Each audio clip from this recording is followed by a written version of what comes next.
யார் சாதனையாளர்கள் தெரியுமா? தவறே செய்யாதவர்கள் இல்லை சாதனையாளர்கள். ஒரே தவறை திரும்ப செய்யாதவர்கள் தான் சாதனையாளர். எங்க தோக்குறோமோ அங்கேயே தோத்துட்டு இருக்க கூடாது. எங்க தோக்குறோமோ ஜெயிச்சிட்டு தோத்த இடத்துக்கு வந்து சொல்லணும், இங்க பாரு ஜெயிச்சு நிக்கிறேன். அங்க தோக்க கூடாது. தோற்காத அந்த நிலை இருக்கு இல்லையா? வாழ்க்கையில் நான் பார்க்கிறேன் எத்தனையோ பேர் முயற்சி இல்லாமல் கீழே மடிந்து விழுந்து சாகின்ற பொழுது சில பேர் மட்டும்தான் எழுந்து நிற்கிறாங்க. என்னை தேடிக்கிட்டு ஒரு அம்மா என் காலேஜுக்கு வந்தது. சூப்பர் அனுபவங்க அது. அவங்க பேர் அண்ணா, அண்ணா நகரில் இருக்கிறாங்க. அது 3 சுழினா, இவங்க பேர் 2 சுழினா. இவங்க அண்ணா, அவங்க அண்ணா நகரில் இருக்க. நேராக வந்தாங்க, 2 மணி நேரம் காத்திருந்தாங்க. நான் கிளாஸ் முடிச்சுட்டு வரேன். வந்தாங்க, இப்படியே என்னை பார்த்தாங்க.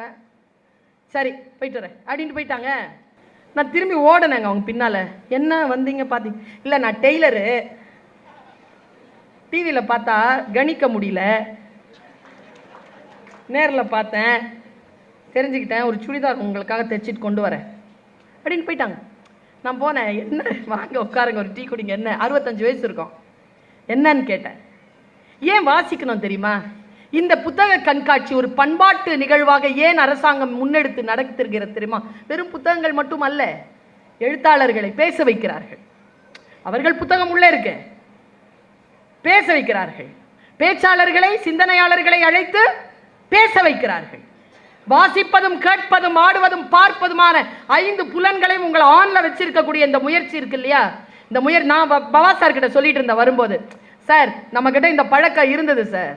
விடிய விடிய நாடகம் பார்ப்போம், கோயில் திருவிழாவுக்கு போவோம், 2 நாள் 3 நாள்னு கல்யாணத்துல உட்கார்ந்து கூட்டமா கூடி பண்பாட்டு நிகழ்வுகளை எல்லாம் செய்வோம். எல்லாவற்றையும் அந்த சினிமா சூறை கொண்டு விட்டது. எல்லாம் சினிமாவுக்கு போக ஆரம்பிச்சாங்க. இப்பொழுது மீண்டும் அதே பண்பாட்டு நிலையிலான கூட்டத்தை கல்வி புலத்திலும் அறிவு புலத்திலும் கூடக்கூடிய வாய்ப்பு இந்த 21ஆம் நூற்றாண்டில் நமக்கு கிடைத்திருக்கிறது. நான் சொல்றேன் ஒரு விஷயம். அந்த அம்மா வந்துட்டு போனாங்களா, நான் கேட்குறேன் அவங்ககிட்ட என்ன நடந்துச்சுன்னு. என்ன என்ன என்ன விஷயம்? இல்லடா நீ பேசுனியா? நான் கேட்டேனா? நான் இன்னைக்கு நல்லா இருக்கிறேன். நீ அதை பேசி 3 வருஷம் ஆச்சு. நான் 3 வருஷம் ஆனதுக்கு அப்புறம் தான் உன்னை பார்க்க வரேன். என்ன பேசுன? அது சொன்ன அடுத்தவங்களுக்கு சொல்லுவோம்ல. சொன்ன உடனே என்ன தெரியுமா சொன்னாங்க அவருங்க? எனக்கு 3 குழந்தைகள்ங்க. 3 குழந்தைகளும் பெண் குழந்தைகள். 3 குழந்தைகளையும் கல்யாணம் பண்ணி கொடுத்துருக்காங்க. அவங்க ஒரு ராணுவ வீரனுடைய மனைவி. அந்த 3 பேருக்கும் 3 மாடி கட்டடத்தை அவங்களுடைய கணவருடைய உதவியால அந்த பணத்தால கட்டிட்டாங்க. கணவர் உயிரோட இல்லை.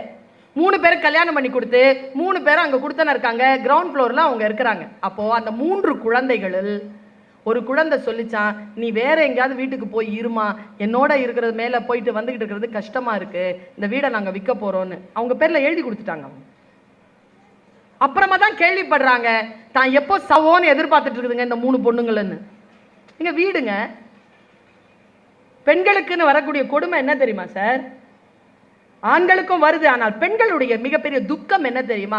முதுமை நேரத்தில் அவர்களை பார்த்து கொள்வதற்கான ஆட்கள், மகள்கள், மகன்கள் இல்லாமல் போவது ஒரு பெரிய துக்கங்க. அது அந்த துக்கத்தின் வாசலில் அவள் நின்று சொன்னாள், நான் முடிவு பண்ணேன், எப்படி நான் செத்துடலான்னு முடிவு பண்ணிட்டேன். எதுக்கு இருக்கணும்? அப்பதான் உன்னுடைய பேச்சை கேட்டேன். நீ அந்த பாயிண்ட் ஒன்று சொல்லியிருந்த, அதை யாரோ எடுத்து அந்த ஷார்ட் வீடியோவா போட்டிருந்தாங்க. என்ன, எல்லாருக்கும் சாவு வரும், எல்லாரும் சாவலாம். ஆனால் நம்ம செத்து போகணும்னு நினச்சி சுற்றிட்டு இருக்கான் பார், அவனுக்கு முன்னால் மட்டும் செத்துடக்கூடாது. இதை நான் சொல்லியிருக்கேங்க. அந்த அம்மாவுக்கு ஏதோ மனசில் பட்டுருச்சிங்க. அது நேராக 65 வயசு. அதுக்கு நேராக கோர்ட்டுக்கு போய் சீனியர் சிட்டிசன் நான் தெரியாமல் என் சொத்தை இவங்க பேரில் எழுதி வச்சுட்டேன், எனக்கு திருப்பி கொடுங்க உடனே அரசாங்கம் அந்த நீதிமன்றம் அதற்கு அவங்களுக்கு சார்பாக 3 பேரையும் காலி பண்ண வச்சு அந்த வீட்டை கொடுத்துருச்சிங்க. அது கிரவுண்ட் ஃப்ளோரில் அது இருக்குது. ஃபர்ஸ்ட் ஃப்ளோரில் வந்து வாடகைக்கு விட்டுருக்கு. செகண்ட் ஃப்ளோரில் டெய்லரிங் கடை நடத்தி அதில் வரக்கூடிய வருமானத்தை சாப்பிடுது. அதில் வரக்கூடிய வருமானத்தில் ஒரு சுடிதார் எனக்கு வந்து சேர்ந்தது. வாழ்க்கையை மாற்றும். நம்மை நம்பி இந்த வாழையில தூக்கி அப்படி போட்டால அந்த அந்த பொம்மநாட்டிக்கு நான் வந்து துரோகம் பண்ண மாட்டேன், மனசை உடைக்க மாட்டேன்னு ஒரு குழந்தை உட்காருது இல்லை. இந்த மனமாற்றத்தை ஏற்படுத்துவதற்கான முயற்சி தான் இதெல்லாம். இந்த முயற்சியிலே ஜெயிக்கின்ற பொழுது மக்களுடைய மனம் மேலும் கீழுமாக புரட்டி போடப்பட்டு ஒரு நிலைக்கு வருகின்ற பொழுது, ஆனால் நம்ம எல்லாருக்கிட்டையும் இருக்கிற பிரச்சனை என்ன தெரியுமா? நம்ம எவ்வளோதான் மனசை கழுவுனாலும் பாரதி சொல்ற மாதிரி சார், துணி அழுக்க போக்கிடுறோம், மன அழுக்க எப்படி போக்குறது? எதால கழுவுறது இந்த மனசை? மனசு கழுவுறதுக்கு இடம் இல்லையே.